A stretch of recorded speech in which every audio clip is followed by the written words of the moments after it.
Hello everybody, welcome back to another episode of Sparks Plays Minecraft. My name is Sparks, of course, and today we're starting off from the end, and we're trying to work out our weapon of choice.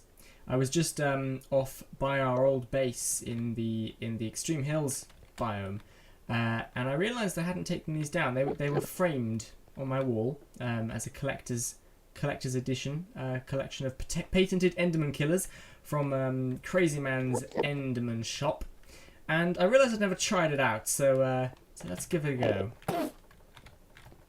Oh, yeah. Oh, no! No! Oh! What the heck is that? I've been robbed. I've been robbed. Oh my god, those stupid crazy man, these Enderman killers, they don't even work. I've got all this stuff I've got to collect. Collector's item, I mean, I pay good money for those. I'm a loyal customer and I spend all of my money on this thing, and I feel like I would have more rights, you know? Some sort of services should be included, this kind of thing. It's a bloody terrible service, I mean. Hey! You! Yeah, you! Yeah! What's up with me? You sold me these Enderman killers, they're terrible! I mean, what do you got to say for yourself, eh? What kind of service is this? What? Really? A refund? Really? Oh, well. Is that store credit? Oh, okay, that's fine then. I'll drop these back in here. Yep, yeah, you can face them up, that's part of your job. I'm just going to leave them in there. Yeah, and I'm going to take my money back. Well, yeah, I'm sorry I snapped. I'm a bad customer, but... Oh, no, I won't tell your boss. Of course not. I mean, I understand. Yeah, I know. I won't tell him. We'll keep this between us, okay? Yeah? Yeah. Great, thanks. Have a good day. I'll see myself out. Thanks. Bye, too.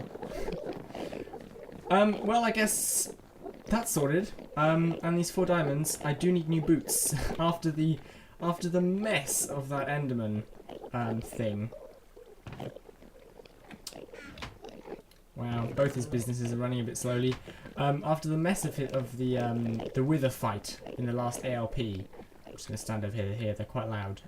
I found, basically we lost all our good stuff. So I'm going to use these to make some feather falling boots. I don't think I've shown this properly on camera, but I think it's been caught in a few views. I did a whole sorting system over here. There's a chest for each type of enchantment, and we should be able to get ourselves some good books, because I've done quite a bit of enchanting. We have most things.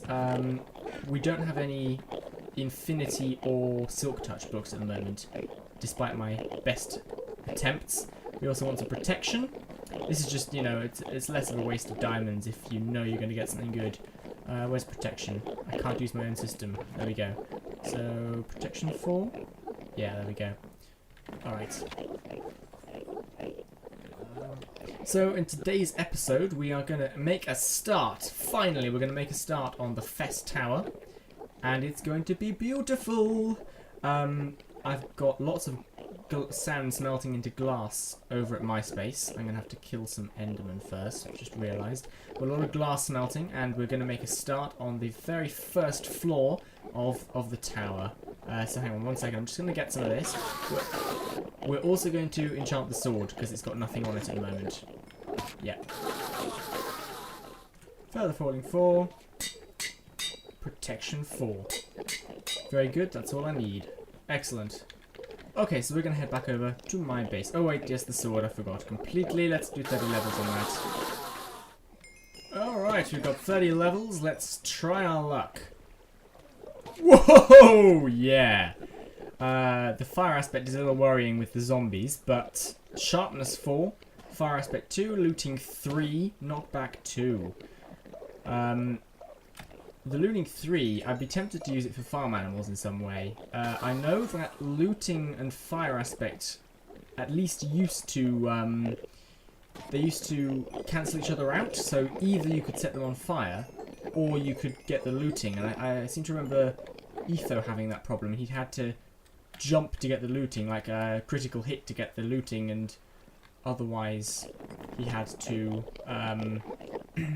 just hit them without a critical and it would set them alight or something like that. So I'm not sure how great that is, but it'll be a good working sword anyway. I didn't lose any of my picks, and I still have a fairly good bow. Yeah. So anyway, let's head over to my base so we can get started. While I was at that base, I also got our record player back. I do like this record. The sound from this actually just about reaches the edges of the Fesse. So yes, welcome back to the Fesse. All our crops are looking bountiful and beautiful, and the sky is blue. Excellent. So, I've made a few changes since I last did an episode here. You may have seen some of these in Crazy Man's episodes already. He's been doing some things around here. I've made the paths wider. They used to be 2 wide, they're now 4 wide. This border is now wider, and the diagonal paths are wider as well. The very edge here is still only 1 block wide because I don't really know what I'm doing with the edges yet. What else has changed? I replaced the trees. This was a suggestion by Nick Vegas. I was just breeding these, which is why there's XP everywhere. He suggested purple sheep. The idea being we sort of have livestock, but we also get... It's not XP. We also get this sort of lovely purple colour. The problem with that is, I mean, I quite like the idea, but I think I'm going to have to change it for something else. There were a few other suggestions because mobs are only rendered from a certain distance, and this ring of Fesse farms is supposed to be seen from above. And as soon as we get too high in this tower, you can see the sheep back there as I walk away, they vanish because there's a render limit on entities. So unfortunately, if we looked down from the top of the tower at that, it would look like an empty pen. So I may have to change that, even though I do like the idea of a pen full of purple sheep. Otherwise, we have Crazy Man's solid gold house over there. This is my new builder's shack, which is just sort of a nice cozy little place set up so that I can do things without being bothered. The bed over there was a constant danger of being attacked. Mobs can't see through vines, so this is kind of like a glass you can walk through. They may wander through it, but in general it serves the purpose that that you can get through it easily and mobs can't. So very good. I've got a couple of furnaces and a chest, and I have quite a lot of goodies. Lots of wood, grass, leaves. This is all the produce that the Fesse has so far given us, excluding the stuff I've already taken back. So today we're definitely going to start working on this tower, and we're going to use a lot of glass. I'm only going to use a lot of wood. The thing with this tower is that it's going to be very automated. We're going to need a lot of iron, so I've done a lot of caving, and I have a stack of iron blocks, and I have a little bit on top of that. That's all been collected from mining. The iron golem farm isn't functional yet. Also got a lot of redstone, which is great, and we've already got over almost 2 stacks of hoppers because I took those from the old sorting system in our old base. So we're going to start on the tower today. The other thing I wanted to do, I want to have a quick look at the house. Just I am aware that some people don't watch both of our solos, but well, I have a feeling that some people only watch one of our solos. So just in case somebody's watching me and not him, you know, we've got this quite a nice little golden house. It's actually one of our challenges, and we'll probably tick this off on the monument. We wanted to replace our existing house, and this is a copy of the house we have at spawn. The solid gold one. He's got a cat, kind of cute, and it's got the ender chest under the bed, just like we do.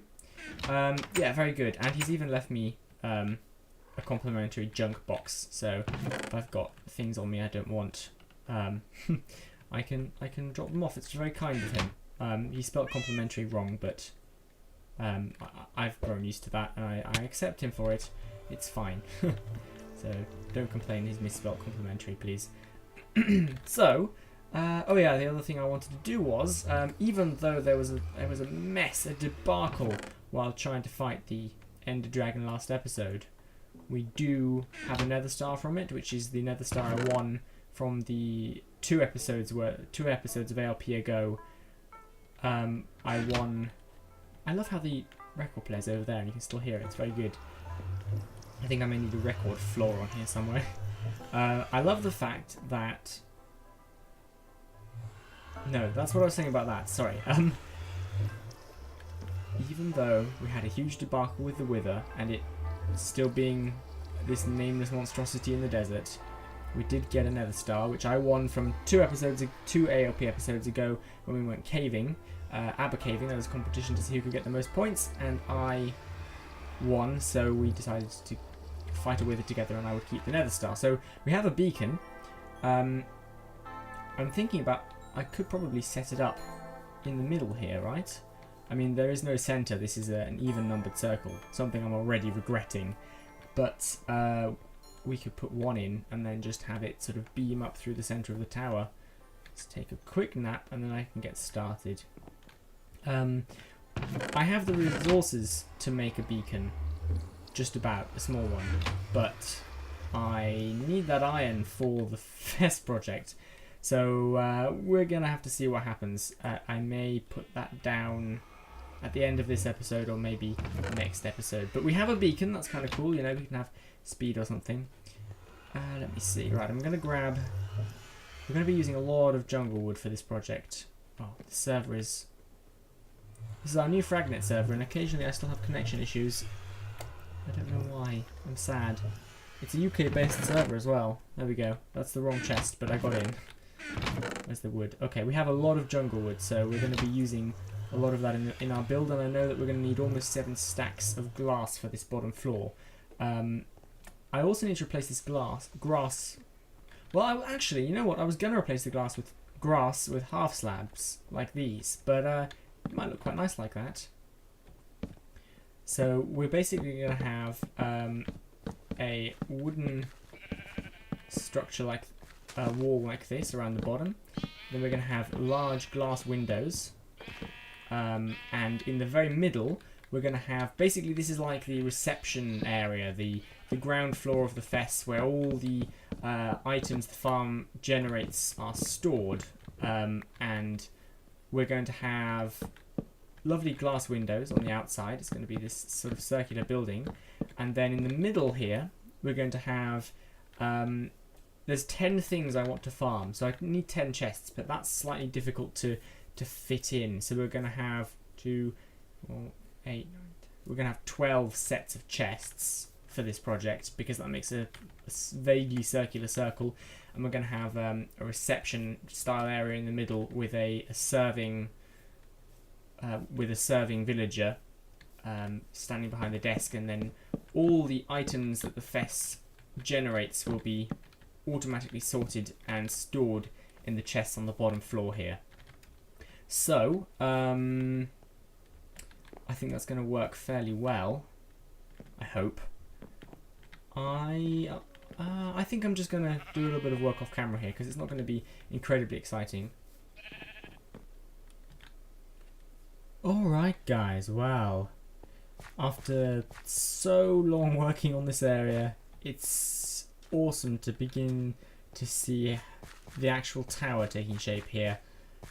So we've got 4 entrances, which are fairly spectacular. I mean, this tower is likely to be, it's going to be the full width, the full 32 blocks wide up to the height limit, so I think it needs a fairly large austere opening, and I want to make these glass windows, right, so that, you know, it affords a beautiful view of the surrounding vista. It is a very beautiful landscape, you know, you've got so much sort of wild nature next to tended fields and things. It's kind of, it must be poetic and symbolic, and I'm sure many English teachers would find lots of hidden meanings in it that nobody ever actually put there. Anyway, I mean, I could just make these pure giant windows, but I was thinking about maybe breaking them up a little bit, so having 3 windows per section, and there's 2 ideas I have for splitting them up. I'm just going to do 2 of them, one there and one there, and then I'll show them to you and then see what you guys think. Alright, 1 second, I'll be right back. Alright people, well, I've done 2 walls with 2 different designs. I don't know, I think this is where you subscribers come in. This one here has sort of a V shape with curves following a similar pattern to the to the arches here, and there's 3 windows, and this one here has more of a wide arch feel to it. Not really sure how I feel about either of them. Both of them look kind of good. Perhaps I should make them out of a different material, a lighter wood. From the outside, it does kind of look cool at the moment, the way that curves that way and that curves in the same direction. Gives it a sort of a swirly look, but I don't know if that would actually be that good. I don't know. Subscribers, lovely subscribers, even if you don't normally comment, today's the day. Today's the day. There's a little box right underneath, underneath this video, and you can type things in it. You can either be incredibly rude, which some people choose to be, which I don't advise, because it would make me sad. But if you go to that box and you tell me which of these looks better, the V shape or the curve, or whether you hate both of them. If you hate both of them, see if you can suggest an alternative or maybe a different material. Pause the video now and do that, and then come back.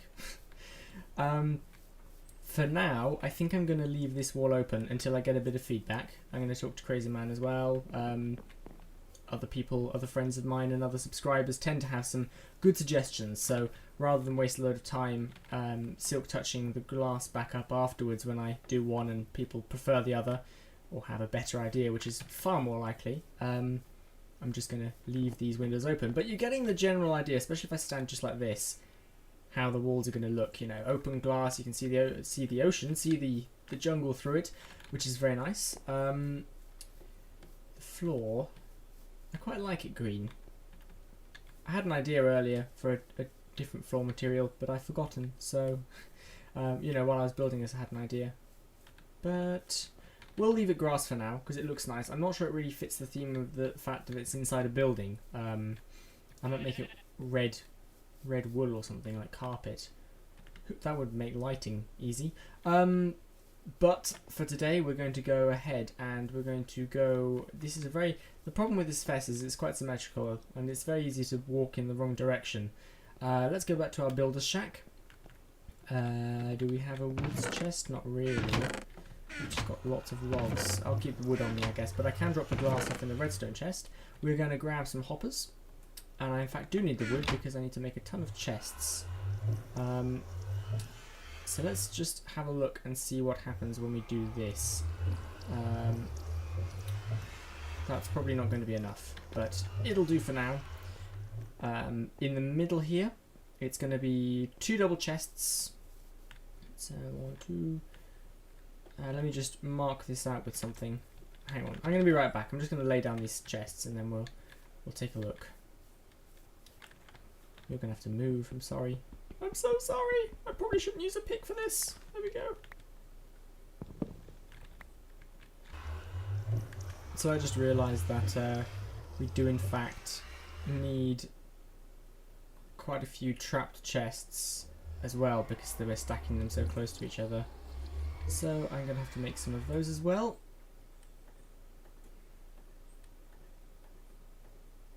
Oh no. Yeah, we're going to need a lot more chests, but this is the general idea. There's 8, did I say 8? We have 10 sets of chests and slightly less than that to sort, but it does mean that if I think of something later that needs sorting, I can add it without any trouble. There can be an overflow chests, there can be chests for things that get dropped through which you didn't mean to, like if you die and your stuff gets sucked up by hoppers, at least you can get it back from these chests.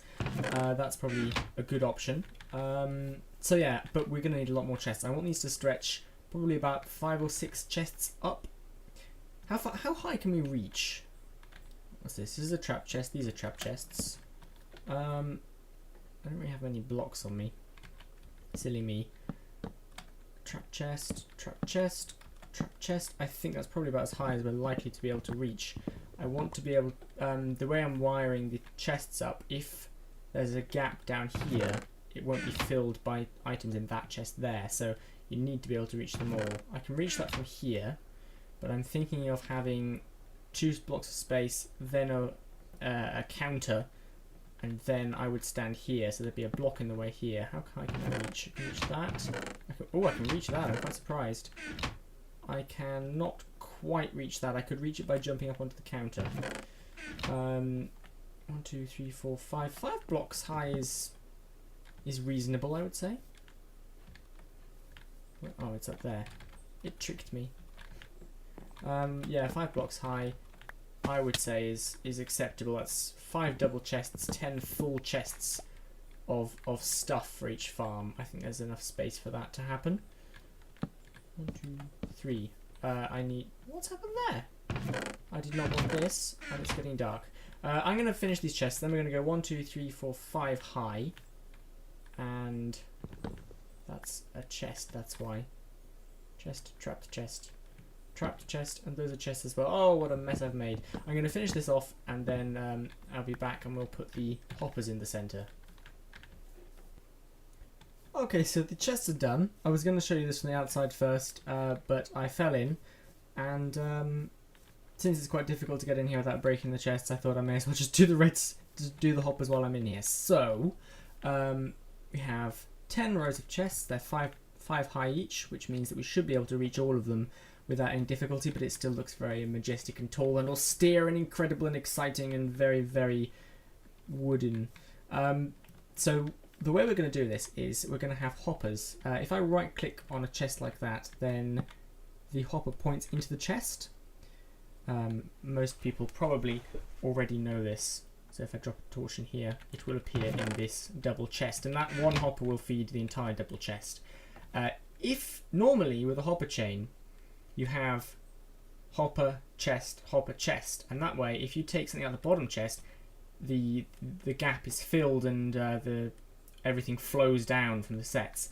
But the way we're going to do it is we're going to right click here again, which means that the items would be sucked into that chest, but before they can be pumped by this hopper into this chest, the bottom one sucks it out, because hoppers can suck from the top hopper as well. So the stick actually ends in the bottom, which means that as the items flow through, it'll first fill this chest, then it'll fill this chest, then it'll fill this chest. But if you take something out of the bottom chest, it won't refill it until all the chests above are empty, sort of thing. It's a little bit odd, but it's fine. Basically, it means that rather than taking resources from the bottom chest, you take your resources from the top, and it will refill. So we have hoppers, they're all pointing in like that. We can have a second set of hoppers for these double chests, also pointing in at those chests, and that's fine because they won't interfere with each other. That means that there will then be space here. We can have these pointing inwards for this line, and you're beginning to see perhaps how many hoppers we're going to need. That's my Skype, I'm sorry, 1 second, I should learn to do that. I think Crazy Man's pretty good at doing that. Okay, so that's that entire wall fed. We can do the same on the other side, and for this side we can just do this because there's no side walls to feed. Same over here. Yeah, I'm looking forward to seeing where this project takes us, and just how complex it will actually turn out to be. Have all of these pointing in. Very good. With the new launcher, you can now set the Minecraft size. I think I'm set to 720p. I may very well be wrong. So this video will hopefully not have any black bars, which we try and avoid doing. So that's basically the redstone for this floor done. There'll be a roof, and above here, which we'll do in a later episode, there's going to be the sorting system, which takes the items from the farms and drops them into the corresponding chests, and also works out whether there's space and turns the farm off. Can I get through there? No. Definitely no. One more try. Ooh, very good. Oh no, I'm trapped. There'll be circuitry to detect whether all the chests are full, and if they're full, it'll turn the farm off to stop it overflowing. So now we can look at it from the outside, which is actually a better time to look anyway, because now the hoppers in the background give it sort of a grey darkness. I think that looks pretty nice, actually. We can actually put a border behind the hoppers as well, so that you can't see through like this. We can put some wood behind it or something. I'm just going to edit what we have so far, see how long this episode is, and then work out whether we can do anything more or whether we should wait till next time. I'll be right back. Well guys, I'm afraid it looks like we're out of time. We've just hit 25 minutes. Time flies when you're making an episode. So yes, I think we've made quite a bit of good progress here today. Very excited to continue working on the Fesse Tower. So yeah, again, please in the comments, tell me V-shape, curve, or am I off my rocker? Is there some obvious idea I've missed? So let me know what you think about those glass windows. Next episode we're going to be working on the roof of this, possibly starting on the second floor, and maybe thinking about the floor in here as well, and maybe trying to get a villager in here as well. I want a receptionist to stand behind here. So thank you very much for watching. Thank you very much indeed. And I will see you all in the next episode. Bye bye.